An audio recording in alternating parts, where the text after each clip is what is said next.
Hello and welcome to this snow scene demonstration, and I'm going to show you the 5 elements you need to create a convincing scene and get the viewer to believe that they can walk into this woodland in the snow.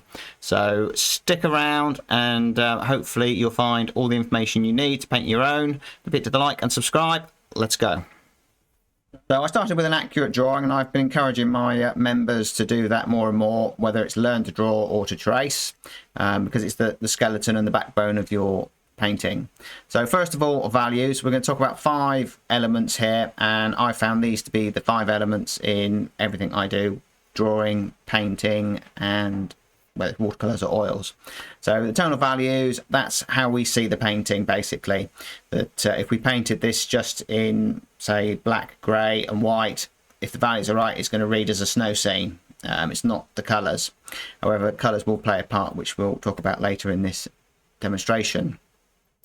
So I went at this quite sort of haphazardly really, and just started throwing some paint on. But when I say haphazardly, I had an accurate drawing, so where I was throwing on paint, it was in the right place, and I was thinking about tonal value, i.e. putting the light values where they go and the dark values where they go. I wasn't necessarily putting them all in the right values straight away, but I knew that I could fall back on looking at my reference, whether it's a black and white image, and get to the image I need to get to by correcting those values. And that's 9 times out of 10 when there's something wrong with your painting, it's to do with your values. You just need to darken something or lighten something.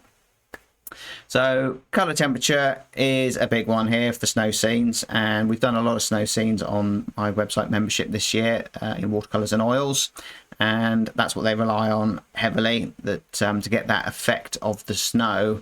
And you can see there it's already starting to look like snow, and there's no white paint on this canvas at all, and I can't remember whether I put much on in the end anyway. But we've got the blue in the foreground there. The snow isn't blue, it's reflecting the sky above, so be careful not to put too much blue in because it'll start to look a bit fake. But we've got the yellow where the sunlight's hitting the snow, taking the warmth. The blue, that there's even some greens in there as well, so you know we've got a play of warm and cool, and that's going to give the effect of snow.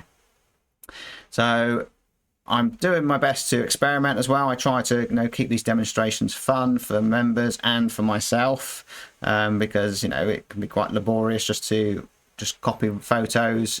Sometimes I do that. It's a good learning tool, particularly if you're a beginner, but it's good to experiment, which I'm doing there with the palette knife.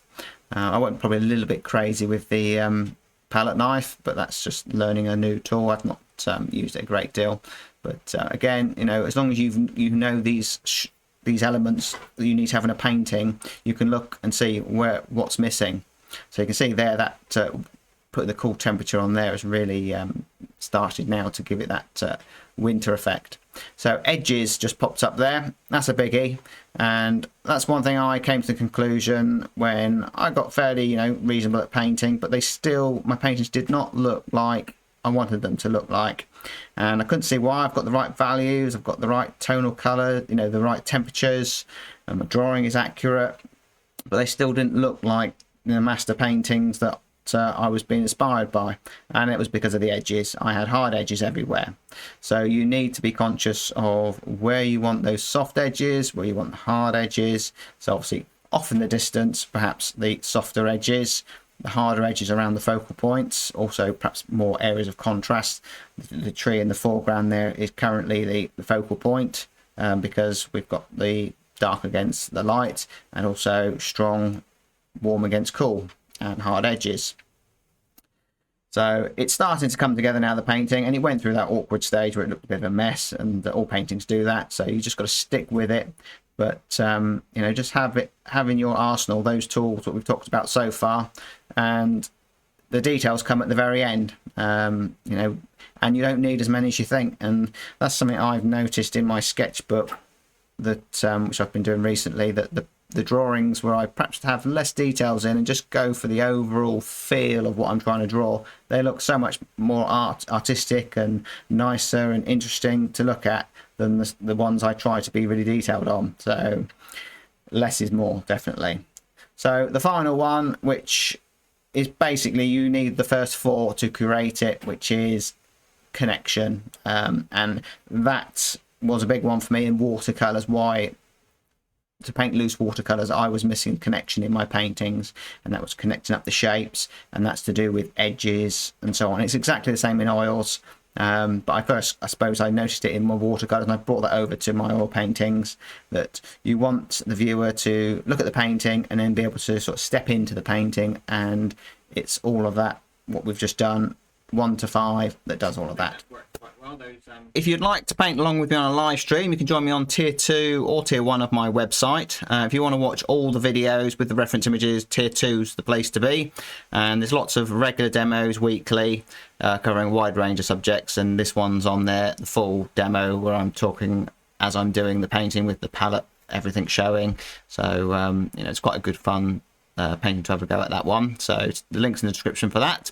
So please hit the like and subscribe. Welcome if you're new to the channel. Thanks for supporting the channel this year, really appreciate it, and on to next year, and good luck with everyone's painting. There you go, good luck with your painting. Don't forget to hit the like and subscribe, and if you enjoyed this video, you'll love this one.